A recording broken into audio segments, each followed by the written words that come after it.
everybody, and welcome to Late Seating, the review show. I'm Jason Harding. And I'm Steve Shives. Hi, everybody. And this time around, I was thinking, everyone has been talking about this Interstellar movie that Christopher Nolan has directed, and I was thinking, it's time to do a review of Memento. Before Christopher Nolan made his trio of movies about a psychopath avenging his parents' death, he made a movie about a psychopath avenging his wife's death called Memento. Memento came out in 2000. It stars Guy Pearce, Carrie-Anne Moss, Joan Pantoliano. Joey Pants. Just change the name, damn it. Directed by Chris Nolan, written by his brother Todd. Was it Todd? Tim? Jonathan Nolan. You were close. Yeah. It's kind of classified as a psychological thriller. I would classify it as a psycho-thriller noir or neo-noir film, and is basically about a man who suffers from a very specific type of amnesia in which he cannot keep any long-term memories. And the plot device in the film is that he can't really keep his memories for more than 15 to 20 minutes. He got this condition when someone breaks into his home, smashes his head against a mirror, and then murders and rapes his wife. And he has spent the time since that trying to avenge his wife and gathering information on who the killer is. He keeps that information by tattooing it on his body because he can't remember things for more than 15 minutes. So his body has become a living notepad to not only discovering the killer's identity, but the clues that he'll need in order to track him down. Steve, what did you think of Memento? I really, really like Memento. I watched it just recently, right in preparation for this. I actually just finished watching it a couple hours ago. And of all the movies Christopher Nolan has made since Memento, and I'm actually a pretty much of a Nolan fan, I still think Memento might be his best movie. It's certainly the movie that he used to punch his ticket for the rest of his career. It's the movie that sort of announced that he was a significant filmmaker, that he's someone to watch, he's someone to give lots of money to let make movies. It's a really, really interesting movie. It's sort of a puzzle movie. It was the line on it at the time was, "Oh, it's the movie that goes backwards," which would easily make it like a gimmick movie, but it becomes a little bit more than that, because it not only is a movie that unfolds in reverse order, but it's got a parallel narrative. That's the thing. When I first watched it, that was the part that I wasn't expecting. I was expecting it to be like just kind of a gimmicky puzzle movie, like, oh, I get it, every scene takes place before the one before it, I get it. But there's a parallel narrative that runs forward. So you have a main story that kind of runs backward, and you see everything that happened before the last scene you saw, and then you also have a little story in the middle of everything that runs in the right order, and then they sort of come together at the end in a really satisfying way. That was one of the most pleasing things about the movie when I watched it the first time. There's a moment toward the end where the two parallel narratives, the sort of two views we have of the main character, kind of dovetail, and it becomes all one story. I thought that was really well done. That's just a way of describing how well written the screenplay is. It's one of the most tightly plotted, tightly written screenplays I've seen from movies of the last maybe 20, 25 years. I just love the way it all fits together. It's all intricately plotted, but yet it's not in like a really fussy way. I mean, sometimes the transitions are a little inelegant, but it doesn't seem like a fussy intellectual exercise. It actually uses the backwards narrative and the gimmick of Leonard, the hero, having a short-term memory loss issue. It uses that to get at some really interesting themes about the nature of humanity and the nature of reality. There are a couple lines toward the end of the movie where Leonard says, does the world disappear when I close my eyes? Like, that's a really deep philosophical question that the movie gets at and tries to explore in a meaningful way. And yeah, it's just a really, really good movie. I liked it the first time I saw it, back when around the time it came out in like the late 2000, early 2001, and I really liked it watching it again today. So cool. Now here's what I think of it. No, I didn't hate it. People, they seem to think that I hate everything. I loved Memento when it first came out. I'm a big fan of noir, and I looked at this as being kind of a neo-noirish movie after I came out of the theater. And a lot of other people mentioned that, you know, it had a gimmick where the plot runs backwards, but it's handled in such a way that there's a point to it. It's not a gimmick per se. It is not. The whole reason for making the movie wasn't going, hey, let's make a movie backwards. There is a reason why it worked, that they did it that way, and one of the reasons is that it keeps dropping you as an audience member into a situation that you have no idea, you know.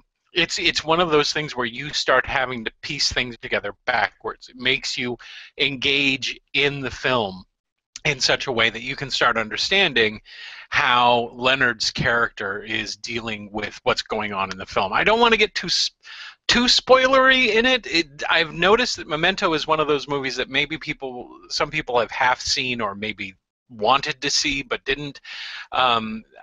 You know, it's not. I wouldn't say that it's a terribly important film as far as film history is concerned, where people will rush out and go see it. I think there's probably a lot of people who may not have seen the movie, so I'm feeling kind of what is the word? Hesitant to bring up certain spoilers that occur in the film.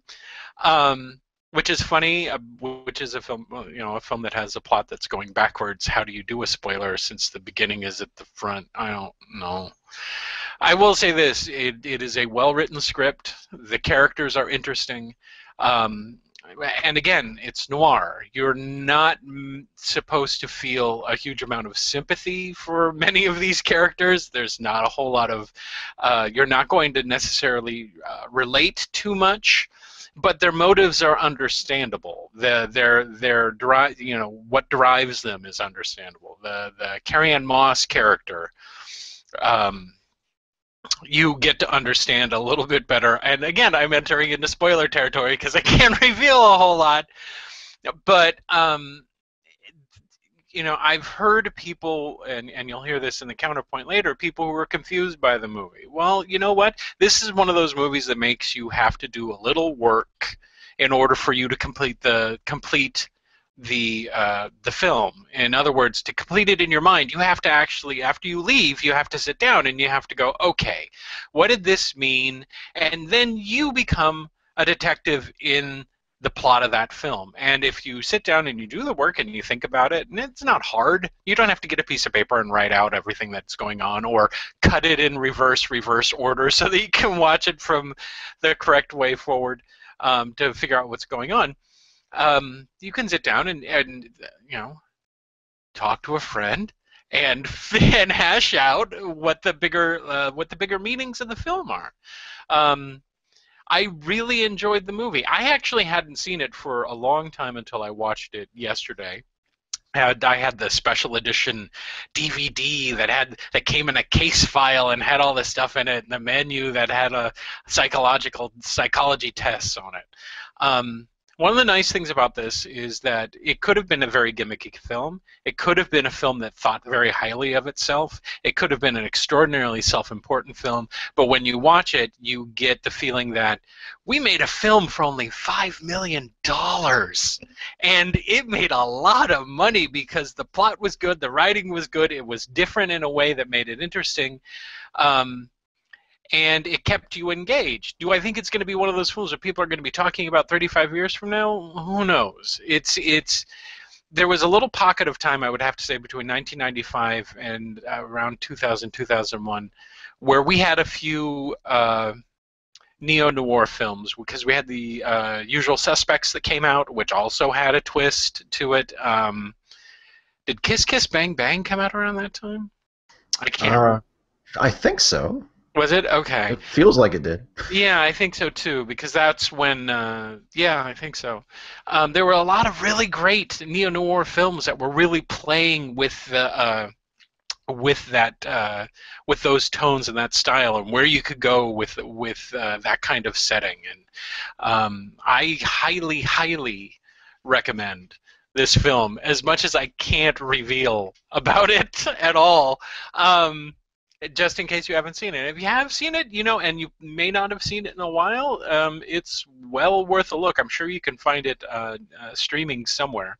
Or maybe it's a dusty DVD hiding in the back of that DVD shelf that you have in your garage, because who watches DVDs anymore other than sad men like me, who keep them because I collected them like a lunatic before streaming came around, and I was like, no, this is forever, DVDs.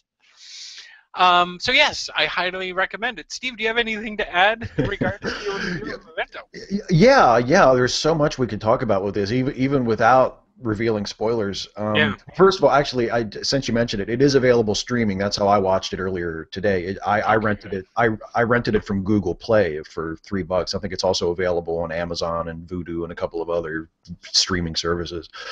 So it's available if you haven't seen it.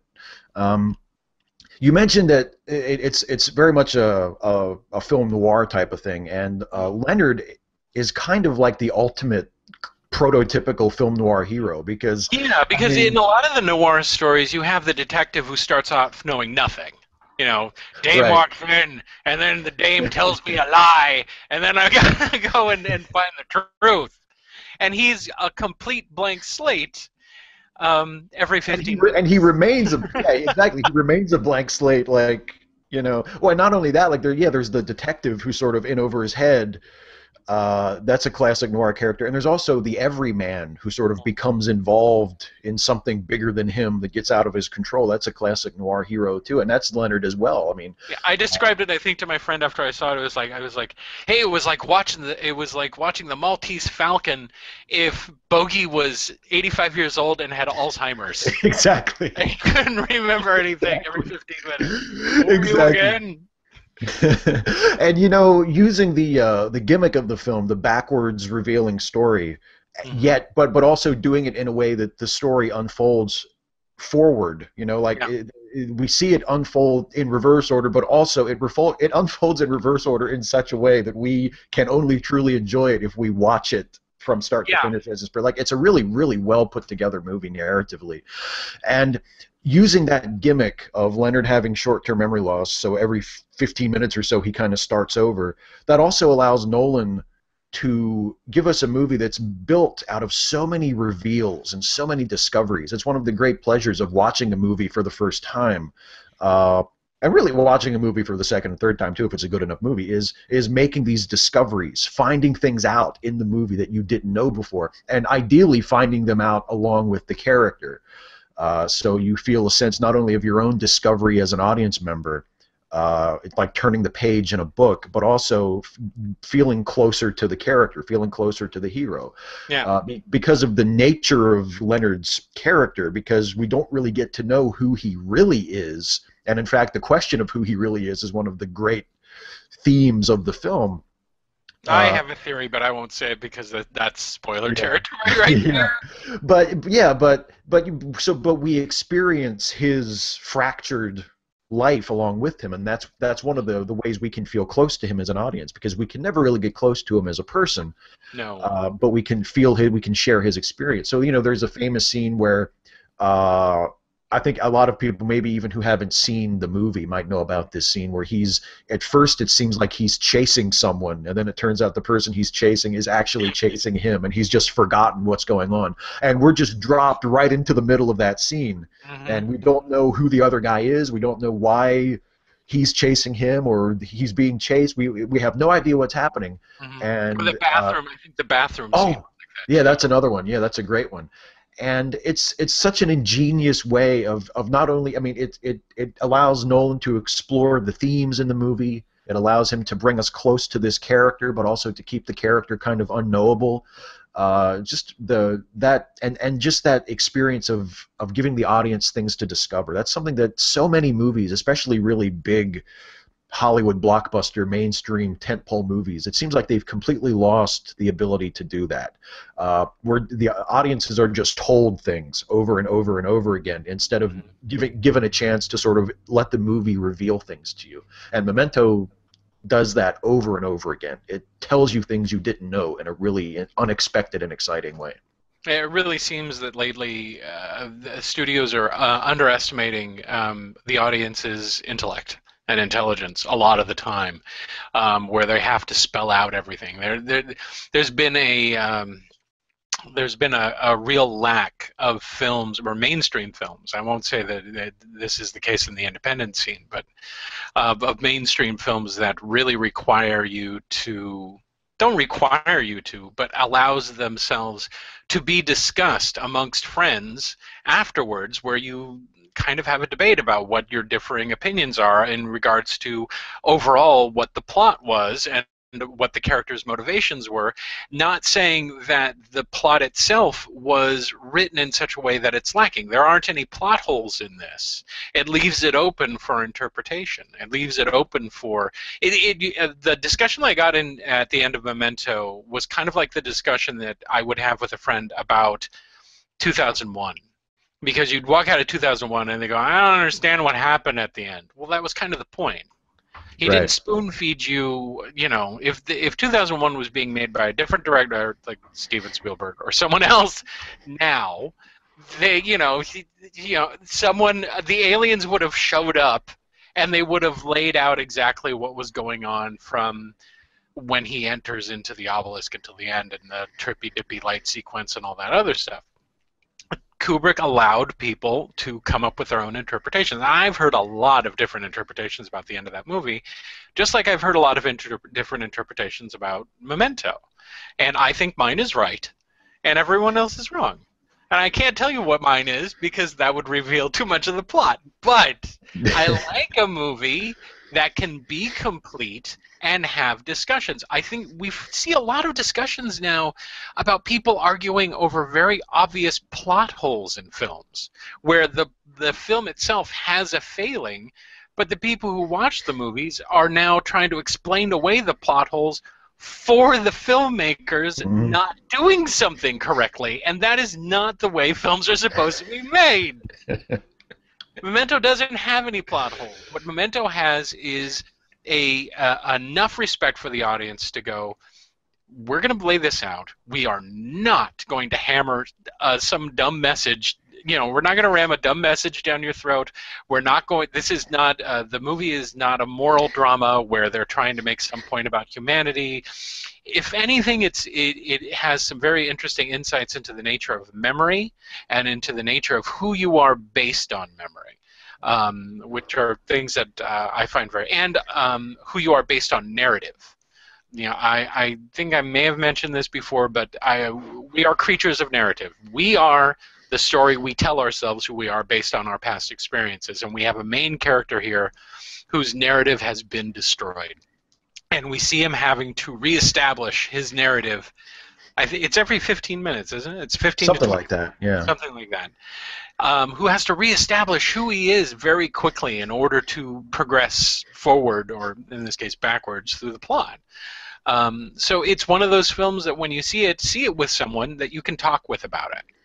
See it with someone that also appreciates movies and plots and scripts and things like that. Don't watch it necessarily with your grandma, and not tell her what's going on. Or better yet, do that and say, "Well, so Grandma, what did you think of the movie?" And be like, "I think I need to go to the home. I didn't understand anything." Made sense to me, Grandma. Did he kill Joey Pants twice? Yeah. I don't know. I don't know what your problem is, Grandma. It made perfect sense to me. That's. I would also caution people maybe who haven't seen the movie before, if you go out and watch it after you watch this review. If the plot is confusing to you after the first time you watch it, I would say don't get hung up on that. I mean, it's very easy if you watch this movie for the first time. Whether you pay close attention to it or not, I can understand people being a little lost because you have, there's one thread going forward and there's one thread going backward and there's a lot of things that happen and you try to remember, okay, wait a minute, who's that person? Is that the person you met before? You can get tripped up a little bit. And that happens in movies that have a completely linear narrative. I mean, sometimes films just have really complicated plots and people get caught up in the plotting and they miss the overall arc of the character or of the themes of the film, which to me are the things that are most important to me. And I think even if you get a little tangled up in the plot of Memento, when you get to the end, you can understand the choice that the character makes. You can understand the nature of his existence. You can understand like the story that he is telling himself, and those are the things that I think that to me when I watch the movie really resonate with me. And even if you can't work the chain of events of the plot out absolutely perfectly, I think you can still get what the movie is about and what it's telling you about this character and why this character's life and his story is interesting and important to us. Cool. So we both recommend Memento. Rush out and see it. Since we couldn't talk about the plot really at all, go do it. And then rewatch this and go, wow, those guys really know their movies. They're good guys. They're smart about it.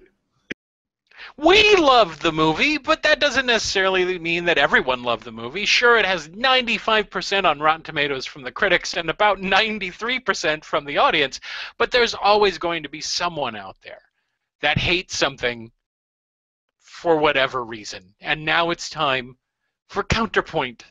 And first up is a man named Jonathan T., who gave it 2.5 stars. And he wrote, "This is Christopher Nolan's second creation, which isn't outstanding in any way, even that the structure of the film is similar to his newest creations.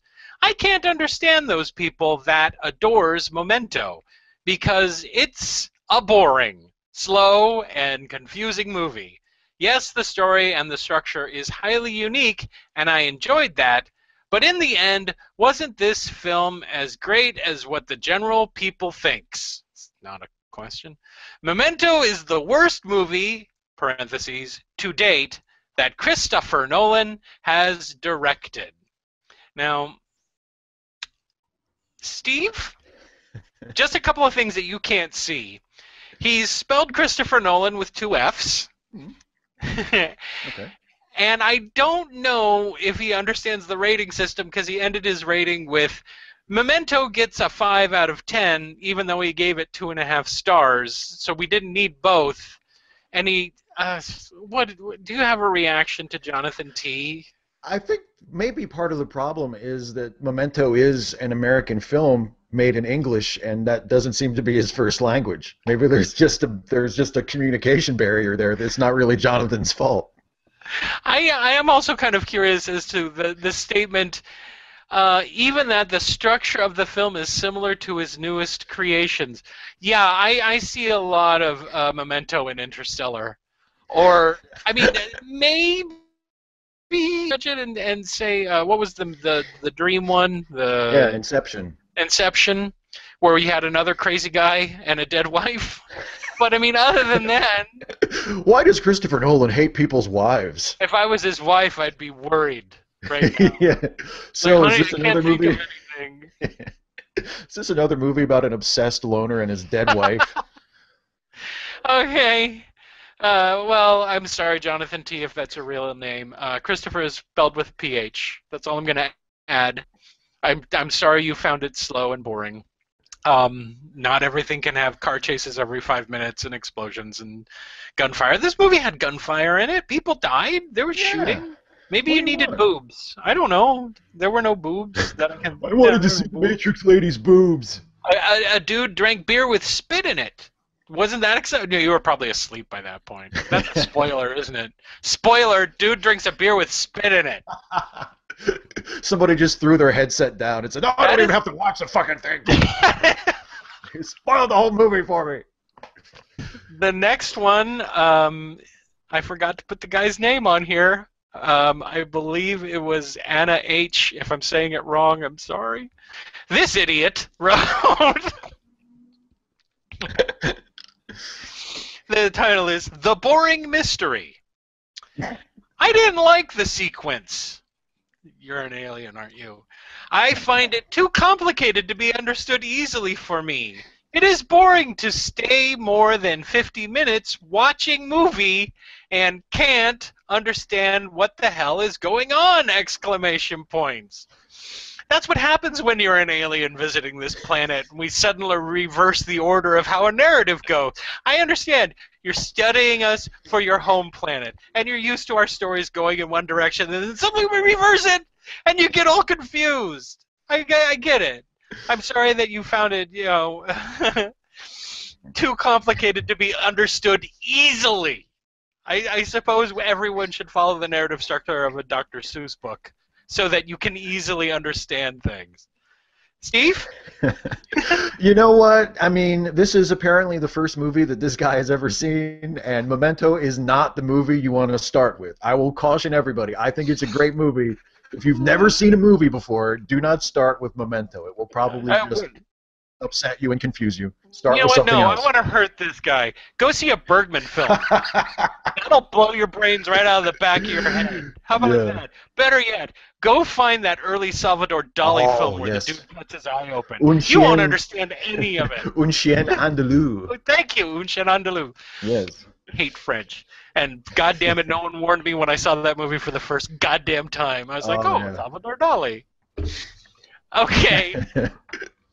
Now it's time to move on to recommendations, where we recommend movies that we think you should see because we think we know more than you.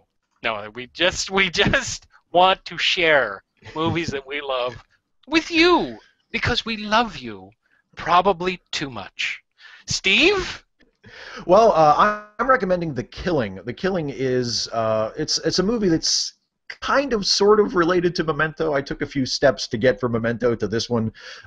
Like Memento, The Killing is not the first film that its director ever made. Memento is, I think, Christopher Nolan's second film, but it was the first film that really made people look at him and notice him as someone to be followed and watched. And The Killing was not the first film that Kubrick ever directed, but it was his first really noteworthy movie, the film that kind of put him on the map. And it's the story of a very, very complicated racetrack heist that kind of gets more complicated as it goes on, as different people get involved and they have to bring other people in. And it's has that in common with Memento as well, and that it has a very complex plot that if you really focus too hard on the plot, you can kind of get lost in it. In fact, it's so complicated that Kubrick has a narrator to kind of explain what's going on. And there are many scenes in The Killing begin with a narrator telling you what day it is and what time it is, so you can sort of relate things, put them in the proper context of the film, because like Memento, scenes in The Killing, it doesn't unfold backwards, but certain scenes are shown out of order. It's a fractured timeline in the narrative. It's an interesting movie to watch because even though it's a Stanley Kubrick movie, it doesn't feel like a prototypical Kubrick movie. He had not yet found his voice as a filmmaker. He hadn't yet perfected that sort of detached, cool tone from his story and his characters that he would employ later on in 2001 and Clockwork Orange and things like that, his more noteworthy signature films. But it's a really, really interesting, really good movie, and a very influential movie. That fractured timeline trick we see used by Quentin Tarantino decades after this in Reservoir Dogs and Pulp Fiction. And we also see it used, as I said, in Memento. I mean, one of the interesting things about Christopher Nolan, I think, as a director, is that he's not hugely innovative, but he's someone who has shown a knack for taking something that's kind of trendy or something that's sort of in the zeitgeist of filmmaking at the moment and looking at it and saying, ooh, I could do something with that, and then doing like a really interesting variation on it, like he did with Fractured Timelines and Memento, or like he did with sort of Altered Reality and Inception. And that fractured timeline trope that has become fairly common in modern film narratives, it can be traced back to my recommendation, Stanley Kubrick's The Killing. So if you haven't seen it, I'm pretty sure it's streaming on Amazon Instant, so highly recommended. Check out The Killing. My recommendation, I was trying to think of a movie that had amnesia in it, because that trope's hardly ever used ever in anything, not in TV. I think Fonzie had probably had amnesia at least 3 or 4 times. Didn't Mork have amnesia? Amnesia is such a common trope in film. I was trying to find something that was good and kind of related to Memento, and I went all the way back to a movie called Spellbound, directed by Alfred Hitchcock, starring Gregory Peck and Ingrid Bergman. Spellbound it's not noir. It's more of a thriller than anything else, and it is basically about a guy who shows up at a psychiatric hospital, and it turns out that he's not the doctor that he says he is. In fact, he doesn't know what the hell's going on with his life. Of course, Ingrid Bergman and him are going to fall in love. There's a lot of love foo, but one of the big questions that are raised is that he knows that he's murdered somebody. For some reason, he doesn't go to jail because I don't think he can remember who he's murdered. But that question kind of hangs in the air through the entire film. Did he murder someone? Is he going to murder someone? What is he doing with that straight razor? Is he going to kill Ingrid Bergman? Who in the fuck would kill Ingrid Bergman? Is he fucking insane? That's the kind of movie we're dealing with. Good old-fashioned, black and white Alfred Hitchcock. And one of his earlier films, too. He wasn't like a household name. There wasn't like the Hitchcock brand yet. This was one of those films that was going to help establish the Hitchcock brand. Most people probably only remember Spellbound mainly because there are sequences in the film in which, through therapy, he starts talking about his dreams.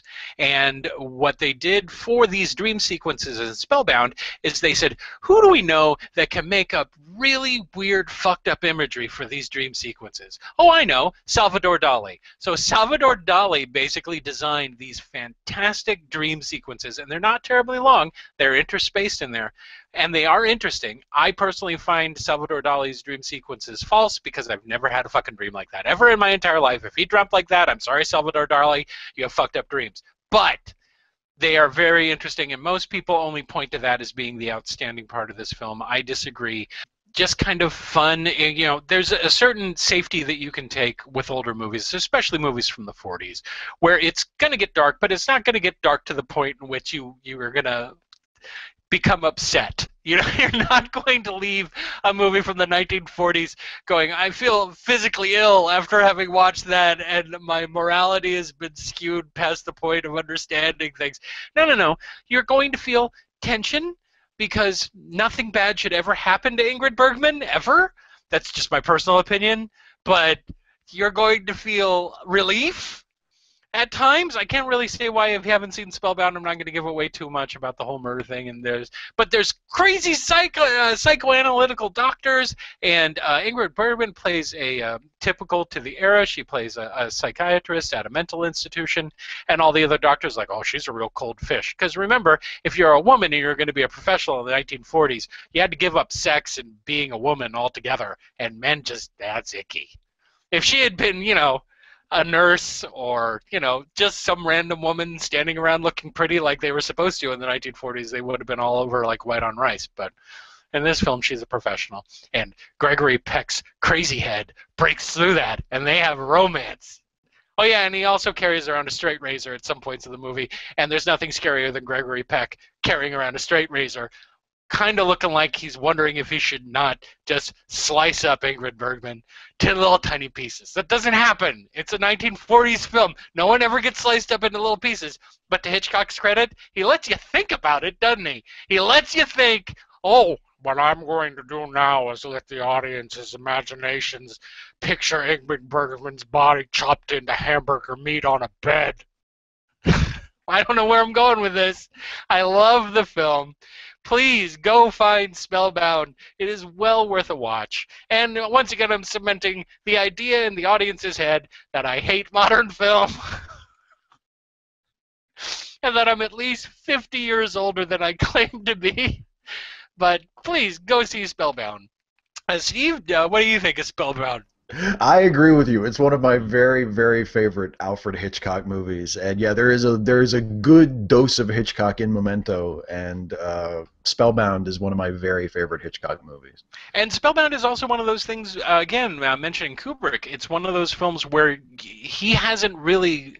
Hitchcock hasn't found his his typical Hitchcockian kind of visual tropes that he starts to follow more as he gets into color and more as the technology starts to catch up. Back in the 40s, you didn't get a whole lot of track shots where you put the camera on a track and you move it, and or long pan outs or long pan ins because you're shooting things on a set. You just didn't have a whole lot of that kind of stuff. So it is Hitchcock. You can see early bits of him in it, but it's not typical Hitchcock. It's interesting. Okay, well that's it this time around. I don't have anything else to talk about. Movies suck. I mean, modern movies suck. I'm just going to make sure that everyone understands that I'm the curmudgeon. I hate the new. I don't. We love Guardians of the Galaxy. You guys begged us to do that. We did it. Yeah, what do you want? Yeah, that had CG in it and everything. Okay, guys. Their hearts out. Yeah. If you have a recommendation for a movie that we'll probably wind up ignoring, I don't know. I mean, I hate to say this, but it's usually whatever strikes our fancy. I know that these seem infrequent, but this series is literally when the mood takes us, or when we suddenly have an urge to talk about something, or whatever. I realize that we just reviewed a movie that's 14 years old and fairly well known, but I don't care. I don't care about YouTube anymore. If you wanna have the illusion that you're contributing to the show and actually just waste a little bit of your time, please feel free to recommend a movie. We do read the comments and we appreciate them. Occasionally we respond to them, and we appreciate your input. And sometimes your recommendations may not. If you say review this, we may read it, and that may inspire us to review something else. It's kind of like you're participating because you're inspiring us to do other things. Or we may take it. I think The Matrix was one. So we've done one. And we picked it up. But thank you guys for watching the show and making it a success. If my schedule clears up at all, maybe we'll do more. I don't know. I have fun doing it. What about you, Steve? I have tons of fun doing it. I would do it all day long. Oh my God, the 24-hour review channel. Don't think of these as nostalgic reviews. They're not reviews. They're honest reviews about movies that are kind of old-ish. They're scholarly, is what they are. Oh, is that what it is? Do I need to wear one of those mortar hats? We're like film essayists. No, that's too hoity-toity for me. I'm more like This is more like film graffiti on a bathroom wall. Yeah, we're like an Amtrak station. We're like schizophrenic homeless people. I've had you selected the whole time. I don't care anymore. I'm not redoing it. We're not getting that magic back. I probably won't even make it in there. All right, well, thanks for watching again, everybody. And go see a movie this week. Your family doesn't matter. Go see a movie this week. That's Bye. Good. That's